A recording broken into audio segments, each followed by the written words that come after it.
The San Jose Sharks make a statement with their 2-1 overtime win in the nation's capital, and it has me asking, why not us?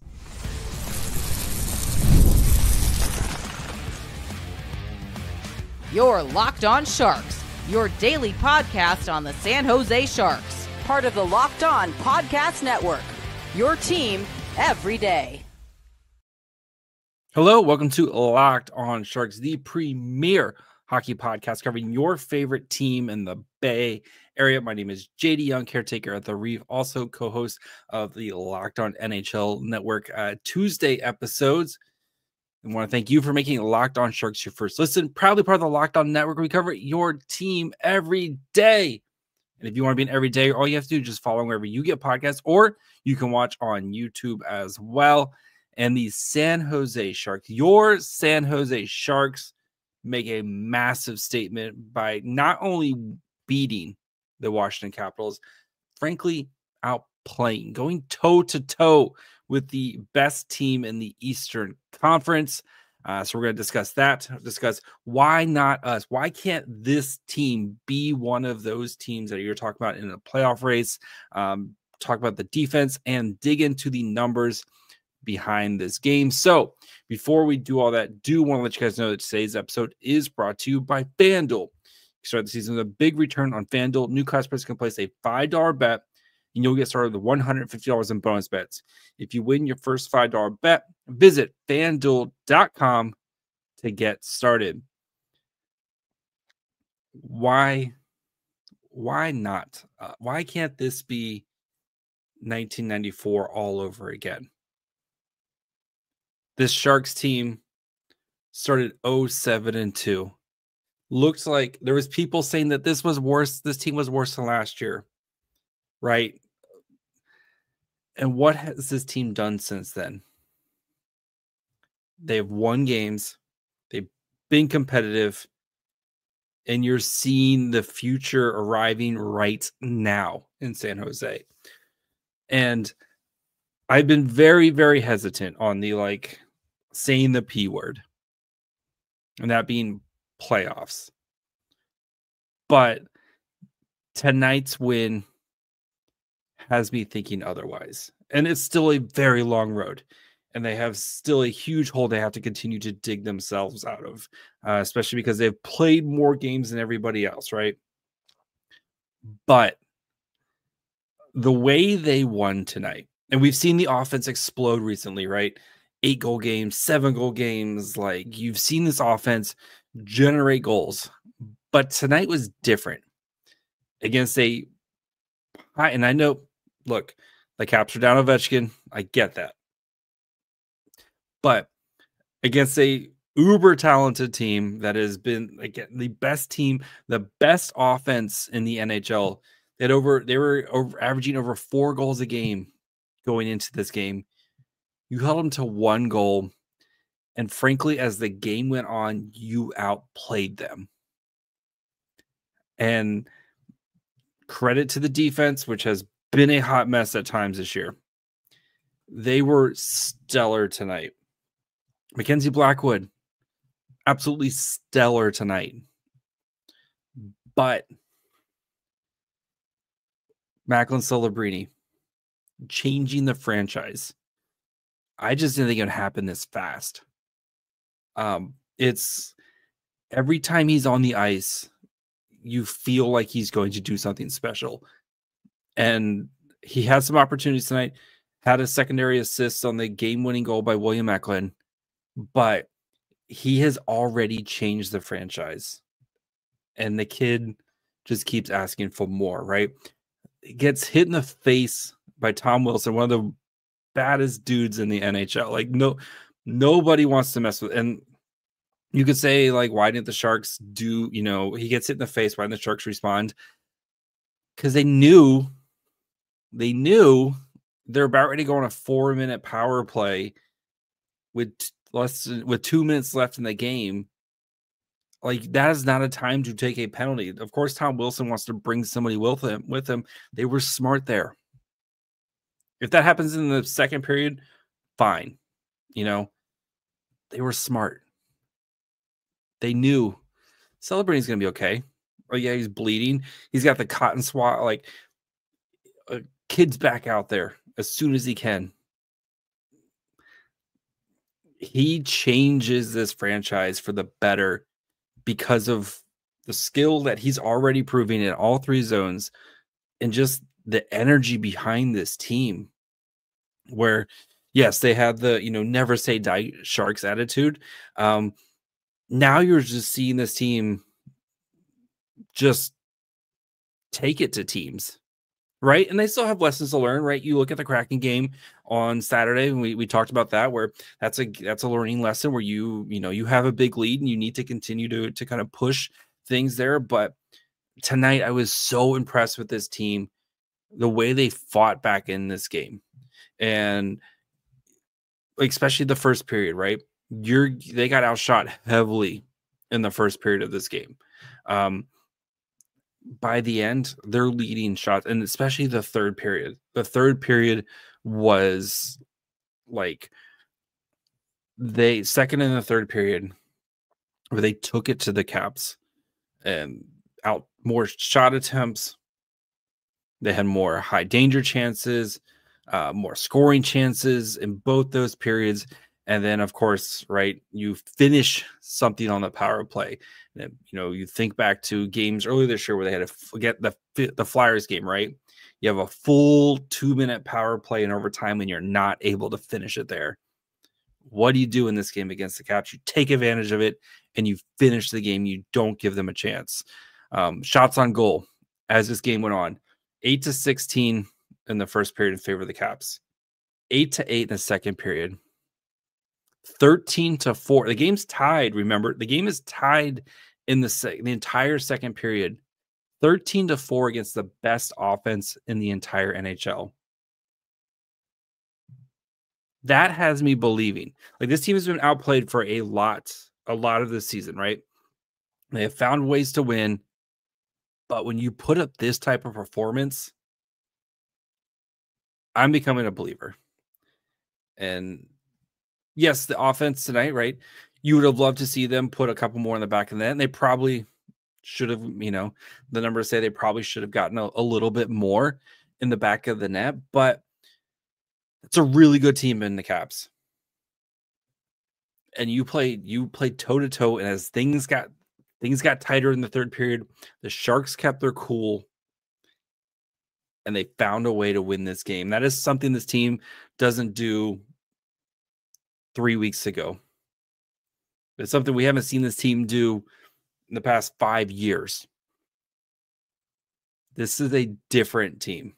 This is a much different team, and it's because of the young players like Macklin Celebrini, Will Smith, William Eklund, these young guys that you've drafted and you're developing, and you're starting to see the fruits bear for this team and what it could potentially be. And again, we're just scratching the surface of what this team's going to be. You thinking long term, right? You have $35 million in cap space going into this offseason, and that's a discussion for another day. But even right now, why can't this team fight for a playoff spot? Even with an 0-7-2 start, why can't this team fight for a playoff spot? And that doesn't mean they're going to make the playoffs, but this team has shown so much growth since the beginning of the year. And yes, getting back on Celebrini, he's a huge piece, right? And that's why I was very hesitant to even judge the Sharks until you get Celebrini back. He is a franchise-changing player. And I think, I was very happy to get Celebrini. I think we might have underestimated just how good and how important he is to this franchise when the Sharks got him. How can you not see, in the past month, how this team just plays differently when he is on the ice, and how everything just kind of fits together now because of where he is, what he can do, and how he just makes everybody else around him, right? Eklund, we wanted to find William Eklund a friend. We found him the best possible friend here in Macklin Celebrini. And this team loves him, loves Celebrini. you see how they rally around this team, right? Around him.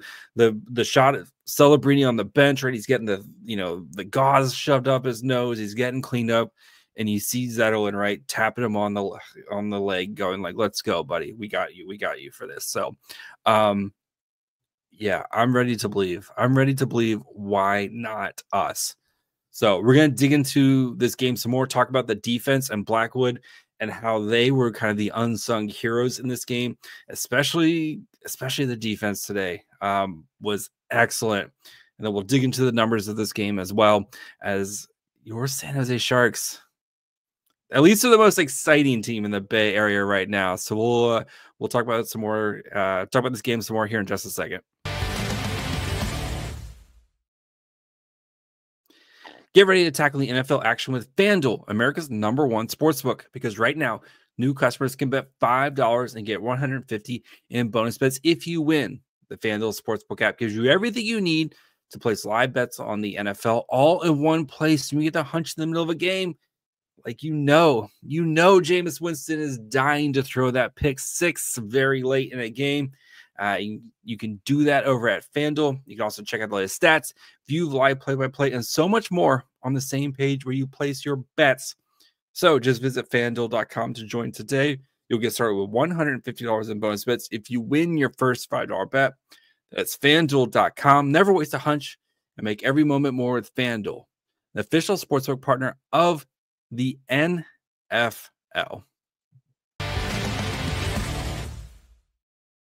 All right, before we continue, we talk about the defense in this game. Jake Walman was absolutely insane tonight. Timothy Liljegren, even Mario Ferraro. Do want to, of course, let you guys know when you're done listening to this episode, make sure you guys go check out Locked On Fantasy Hockey, because if your fantasy hockey team needs some help, you need to know who you start, who you need to drop, who to pick up on waivers, all that good stuff. They've got you covered there. Or check out one of the other great shows here in the Bay Area, right? You got Locked On Niners, Locked On Warriors, Locked On A's, Locked On Giants. Plenty of great stuff here at the Locked On Network. We cover your team every day. The defense tonight. I thought this was one of their best games, and the structure that they played, the decision making that they made. Like, you knew this game, right? Going into this game, especially this Caps team, the offense has been prolific from this Washington Capitals team. They have put up bunches of goals, right? On everybody. I think they showed like kind of the run support basically that the goalies have gotten. The Caps in the last few games, they won 6-5, won 5-4, won 5-4, won 4-1. Like, had a couple losses where they put up 1 or 2 goals, won 6-5, 6-2, 5. Like, this team has put up goals every night. And the way the Sharks team, which we have seen this defense be atrocious at times, even this year, but especially go back to like last year with a lot of the same personnel, we've seen this defense be atrocious, but this defense tonight played outstanding. And Jake Walman, who, again, could you imagine trading Jake Walman for a second, including a second overall pick, for nothing? Walman has been, like, we've seen the offensive numbers, but tonight I thought Walman's defense, he made some great like plays. There's a one play that stuck in my brain with Cody Cece's kind of got a guy, and he kind of gets turned a little bit in the forward from the Caps, so I can't recall right now. He's got a little bit of space, and Walman hustles over and breaks up the play at the right at the blue line along the walls there, and just shuts it down. Just plays like that were just a lot of just nice little time stick pokes or poke checks, gets the puck, like, kind of ends the play there. Of course, Walman, we've seen the offense, and he's done a lot of great stuff offensively, but I think that the Sharks went in tonight with a game plan of, let's try to suffocate and try to make this Caps team, who has scored a lot of goals, what happens if you stymie them and you try to make them be patient? And especially with a high-flying team, right? If you're not scoring early, sometimes you can get impatient and you try to push things, And I think that's what the Sharks tried to do tonight. Is they played very, very well in their own zone, and especially as the game went on, right? And you were able to kind of make this Caps team, which is used to putting up 4, 5, 6 goals a night. They got one on a bad coverage off a draw. But again, as the game goes on, right? Think about how you just didn't see the same opportunities as this game went on, and the Sharks were able to clamp things down. Mario Ferraro tonight, I thought he also played a really great game. And I know he's been a punching bag on this show.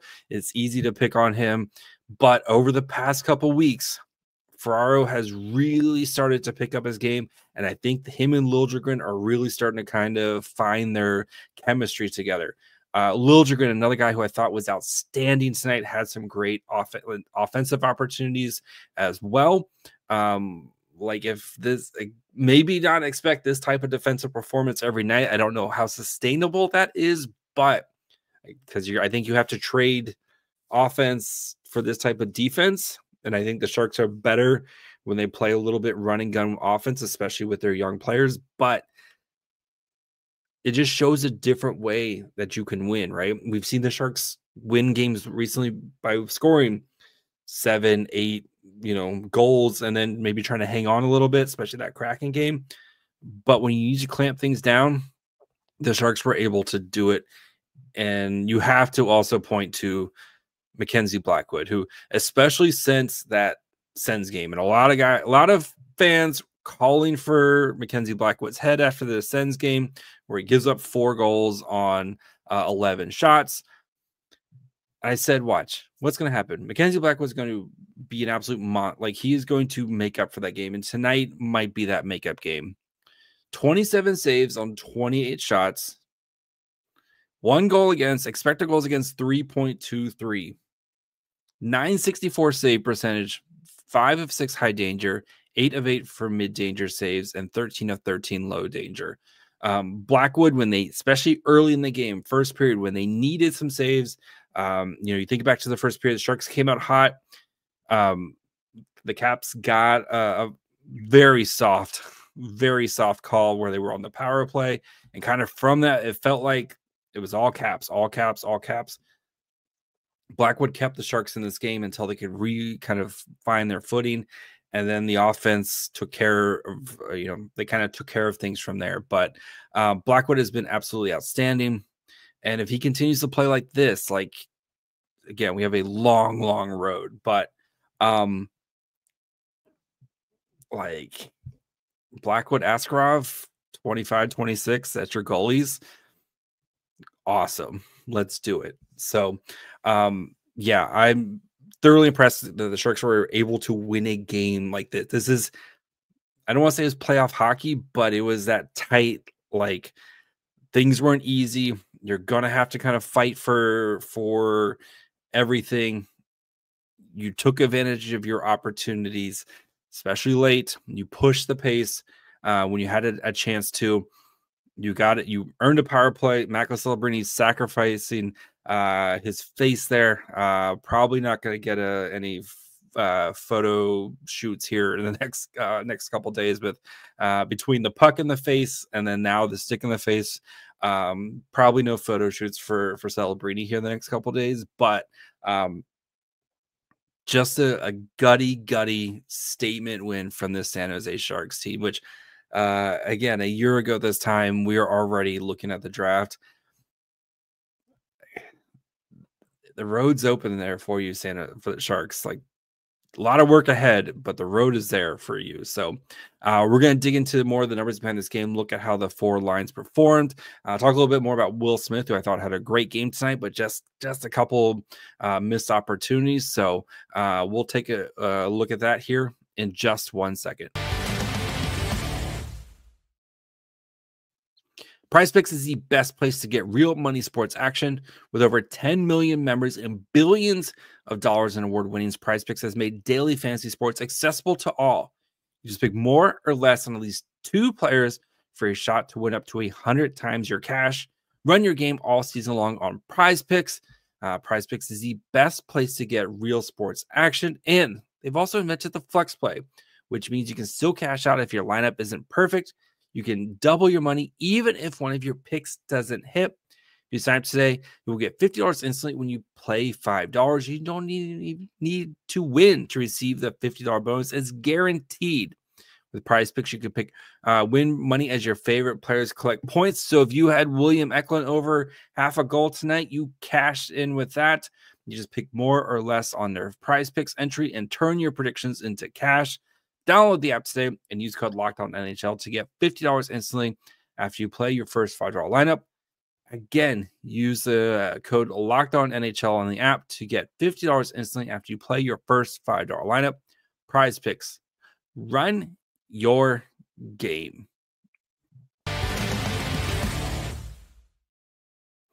All right. Man, a competitive Sharks. Like, I've been doing this podcast since February 4th, 2020. That's a lot of losing since I've been doing this podcast. I've covered the Sharks since the 2018-19 seasons. I got where I worked. That was my first year at Fear the Fin. I got the Erik Karlsson trade in the Western Conference run. And then it's been all this. It's been all poop, basically, for the last, 6 years, right? 19, 20, 20, 21, 22, 21, 22, 22, 23, 20, 3, 24. So 5 years. 5 years of just poop as I've been covering the Sharks. It's just so exciting. And I know we're getting to the numbers here in a minute, but I want just as a personal note, right? And a lot of you guys have been following me for a long time and stuff. And something my wife, because I watch every game, of course. And my wife was, especially last year, she's like, you just don't look like you have fun watching them. You don't celebrate anymore, when they score and stuff. And this year, I find myself celebrating when they score. And very much like the past couple of years, Team Tank, try to get a high draft pick and stuff. But I feel that stuff just going away as I just want this team to be good. And and again, probably the smart thing would be to probably try to get another high draft pick. But right now, you just got to ride it, man. Just ride it. It's so much. And this team will probably you're counting on 18, 19-year-old kids and, a lot of guys who are going through a lot of this stuff for the first time. They're, the odds say that they're probably going to crater at some point, but just enjoy it right now. We've been going through the desert looking for something to cheer about for the past 6 seasons. And that's what I'm going to do right now. I'm just going to ride. Let's just ride this as long as we possibly can. So anyway, let's dig into the numbers. So again, this team, the Sharks, against the best offense in the NHL, 59 to 55 shot attempts in favor of the Sharks. Actual shots on goal at 5-on-5, 27 to 23, 30 to 25 scoring chances, 16 to 10 high danger chances, 2.95 to 2.4 expected goals for. Going back to that third period, 0.95 to 0.22 expected goals for in favor of the Sharks in the third period. Putting the when a Sharks team that pushed the offense and just kind of put the clamps on the Caps and didn't give them a lot to work with. Yeah, it's what a day for the Sharks. And even all 3 periods, the thing that's kind of impressive about the Sharks is they played pretty consistent all 3 periods. The second period, they had a little bit more shot attempts, but 17 shot attempts in the first period and 15 minutes of 5-on-5, 25 shot attempts in 18 minutes, and 17 shot attempts in the third period at 5-on-5. The Sharks got a couple power plays in there as well, especially in the third period. And then even the expected goals for 0.99, 1.01, 0.95. That, just consistency. Scoring chances, 9, 11, 10. That's the hallmark of a good offense. Again, you're being consistent. Probably got a little bit unlucky tonight with the goalies, which is fine. Logan Thomas is a good goalie. He's really found his groove, after being traded here to the Caps. Like Logan Thompson. But still, that's the hallmarks of a good offense. The lines tonight,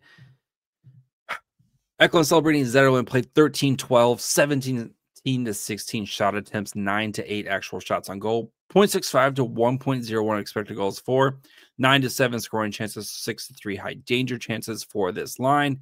What else? I mean, this line's beautiful. Don't change a thing.